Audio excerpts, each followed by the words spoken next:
The cure for anything is salt water, sweat, tears, or the sea.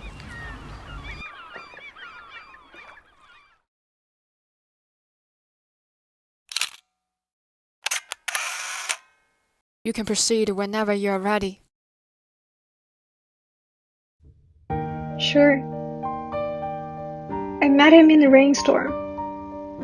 A storm in the desert. That summer was abnormally cold and rained too much.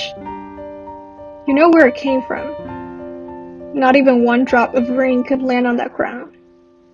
They just evaporate. My house was on the other side of a highway. I painted my house that summer, but the paint never had a chance to dry. I planted sunflowers in the garden, yet they were all rotten in the soil. God, I had a really tough life. My house was on the other side of a highway. 4 a.m. in the morning, I can still hear the squeal from car tires. It's okay. I don't mind that. I know it's called the noise, but wait until you hear the noises in my head. It's like having a party in my head all the time. They walked around in my head, pouring vodka to their mouths like it's some type of mouthwash. I really hope that I can open my skull and join them. You won't, will you? Oh, I hope you won't. At least not now. I know you're here to help, and I'll be honest with you. I am not a liar. A normal Wednesday. Everything started with the cinnamon roll that I missed. You know, I buy a bag of cinnamon rolls at the small bakery on the corner of my neighborhood every Wednesday. Seriously, you all should try it.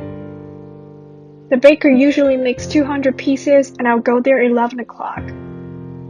But when I stepped into that place that day, I saw the baker sorting the baking tray. 6 cinnamon rolls, please, I said. He showed me the empty tray. Someone bought it all, he said. How weird is that? Who would eat 200 cinnamon rolls at once? I told him that I really need it, and I would not be able to get through the day without it. No more cinnamon rolls, sir, he said. Maybe you can come back tomorrow. I left the bakery and was hit by a drop of rain in the middle of my forehead. Think about it, if that's a bullet instead of drop of rain. A rainy Wednesday without cinnamon rolls. What a disaster. The rain got bigger and bigger on my way back. I passed a new swimming pool in the community, and the water in it almost overflowed into the street. Those were no longer raindrops, but waves from the sky, falling down and sweeping the world. The story of Noah's Ark, don't you say it? When the rain flooded my basement, I decided to get on my own boat and leave. People always have to think more about themselves. Maybe Noah's Ark will never come for me. I waded in the water and drove with my luggage. I drove past the bakery, and I knew I had lost those cinnamon rolls forever. I don't know where I'm going. I realized that I was almost unfamiliar with this place, even though I lived here all my life. I bought a cheese-wrapped hot dog and a paper map at the gas station, which cost me $1.70. I spent the night in the motel. Everyone was complaining about the rain. He showed up in the middle of the highway with a tiger sitting next to him. It sounds ridiculous, but I think that's a female Siberian tiger. She could easily break my neck with that claws, but she looked like a little kitty around him. I hit the brake just in time. She's beautiful, I said. Anything I can help? Do you mind driving me to the beach? He said. Santa Monica Beach. It was not that far. I had nowhere to go. I told him to get in the car. I had to put the seats down to let her in. She bared her teeth at me but showed her belly to him. A small space prevented her from turning over completely. "You can pat her if you want," he said. "No, sir," I answered. "Otherwise we would be short of a driver." "What do you eat?" I try to start a conversation. I need something to help me not fall asleep while driving. Dream, regret, and remorse, he replied. He had the worst sense of humor. Or maybe this, in fact, was the recipe of the tiger on the other side of the earth. I heard him laugh. That's a lie, he said. She normally eats a cow for breakfast. I hope she really feeds on somebody's dreams. I can't afford the price of cows. We settled in the motel. She entered the room through the window in the back. I asked for another extra quilt and used it as a bed for her. I was pretty glad that she no longer bared her teeth at me. He seemed to be rich. Precisely, very rich.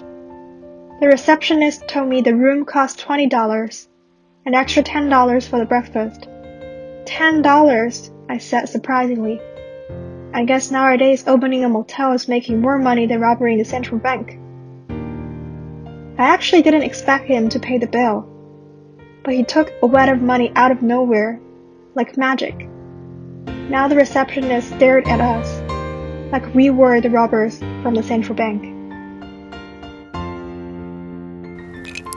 He asked for a glass of vermouth, and I ordered whiskey with water and ice. We sat by the window, looking outside. The endless red land. That was a desert, and the region was experiencing a rare drought. She gnawed the beef happily. The red blood splashed on the carpet like a murder scene. Screw him, I thought. Strange things happen every day anyway. I never asked him where he came from or what his name was. It doesn't matter, you know. I just asked him where he wanted to go. People have to move forward, that's something I've heard a lot in the past. I know he wanted to go to Santa Monica Beach, the end of Road 66, and that's enough. We rested for the night and fell asleep in the purring of the big cat. I didn't even bother to lock the door. Man, that felt awesome. She growled to the person. I patted her hat while he rolled down the window. "Anything we can help?" I heard him ask. I have to meet someone. Can you give me a ride? He pushed his glasses and replied. He sat with her in the back seats. The space was fully filled. One more passenger, then I would have to remove all of the seats. Imagine seeing a tiger after opening the door. How crazy is that?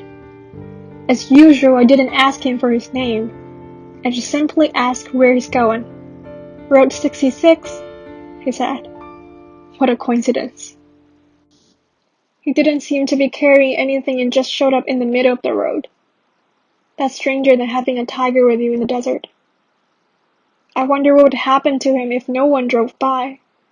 After all, we both know how strong the sun can be in California." She became much quieter sitting next to him. That's strange. What are you? A circus? He asked suddenly. I remained silent. To put it bluntly, I don't know how to describe the relationship. Driver and the passenger, who happened to bring a tiger with him. It sounded like a plot in a bad story. Maybe I was a character of a story. Do, he replied. We don't abuse animals. I came back with lunch and saw him sitting next to the tiger, wiping a revolver. She sniffed and the smell of gunpowder made her sneeze. To be honest, I'm not satisfied with the gun regulations and don't want my passengers to carry a gun with him while he's on the car. He opened the magazine and showed it to me. It was empty. Perhaps a bullet was fired from here, but not now. Now it's more like ornamental boss. I asked him why he should carry such a gun. "Going to a duel, sir," he answered me. I made a promise with someone. A duel without bullets, I think. Sounds like a war without gunsmoke. The rain began to fall again. A storm's coming, so I had to pull off. We rested in the car. I didn't lock the doors. The presence of the tiger somehow made me develop this bad habit. A few hours later, like my previous passengers, they just showed up in the pouring rain. I rolled down the car window. "Can I help you?" I said. So the situation became like this. We removed the seat and the roof, turning the car into a moving box. She was so happy. No kitties didn't like boxes. They introduced themselves, but I did not reply. I think we have reached a consensus. No names in this space. It doesn't matter who I am or who you are. What matters is where you're going. So I asked him, "Where are you going?" "Going home," one of them said. He was carrying a suitcase which was constantly making noise. It sounds like metals crashing to each other. To solve something unresolved. That's the answer from the other person. "I see," I said. "By all means, lead the way." The sun was hanging in the sky, and I doubted whether anyone would make the promise while it's 100 degrees outside. At least I wouldn't. He wiped his glasses and secured his revolver. If you are going to a duel, you should fill up the magazine, said by the little man. But he insisted. He insisted on using a revolver with no bullets to head to his duel.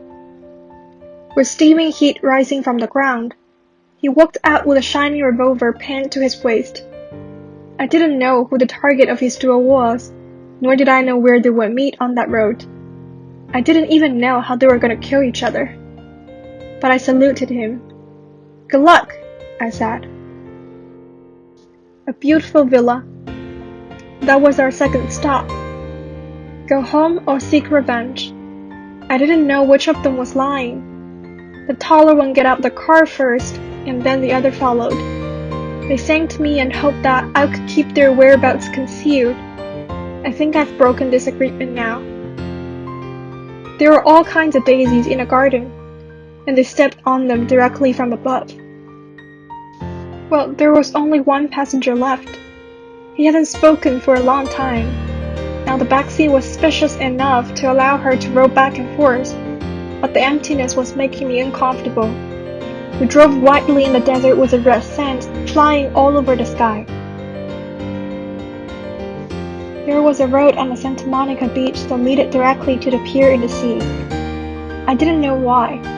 Santa Monica in my imagination should be filled with bustling people, purplish red sunset, and coconut trees. But there was no one. I could even hear the sound of the sea washing the sand. He took a lot of money out of nowhere, like magic again, and handed it to me. "I wish to buy this car." The money was enough to buy 10 cars, and besides my car was worthless now after dismantling. I asked him what he needed this car for. "I can take you there directly," I said. "Where are you going?" The sea breeze rode up the waves towards the shore, reminded me of the sky on the day of my departure. Beautiful rosy purple sky, slowly drifting clouds, and the clear blue sea water. "I'm going there," he said. "Please get off." I said, "Just show me the way." She now stood up in the back seat with no roof there to restrain her.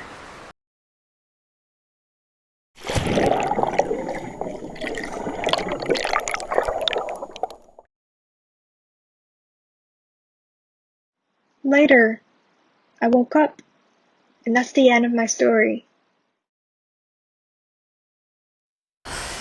"Okay," I said. "Thank you for sharing this with me. Do you feel better today?" He nodded, thanking me for my regards. "I won't bother you anymore, so you can get some rest," I said. "If you have anything else you want to share, I am willing to be your audience at any time." I left that room. Before my departure, the nurse knocked on the door with today's medicine for him. I recorded what he said and arranged it into a coherent story. I heard her walking in and asking, What did he say? a road trip story and the reason for his injury. Do you want to check on it? She walked over with her coffee. Somehow I knew she was not paying attention. Good story. She glanced roughly. He might be a good writer. Different doctors reported his condition to us.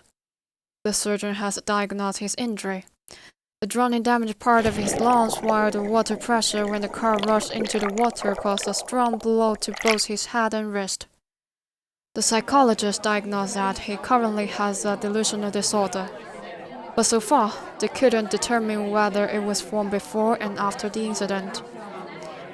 He did fall into water, salt water, but not the Pacific Ocean and Santa Monica Beach. He was found in his own neighborhood.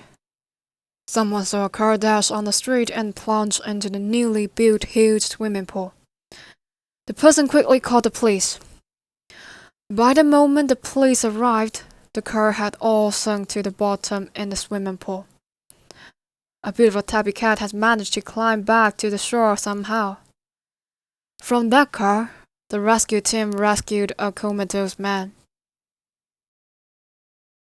Santa Monica. She dropped my notebook. He barely left Santa Barbara. We eventually left him there. It has been overcrowded since a few years ago. Some of them went there because they were sick of dreaming, while the others were sick because of dreams. On Monday, I returned to the office. There were so many new cases on the table, as usual. I opened the first one.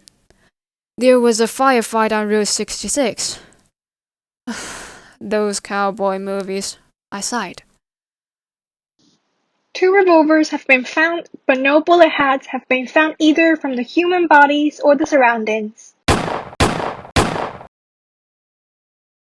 I found that familiar. The next moment, someone knocked on my door. Let's go, she said. What happened? I asked. There was a reported case in the Santa Monica area. Some lunatics. Be prepared. The whole house stinks. Somehow this one line popped into my head. Santa Monica. He barely left Santa Barbara.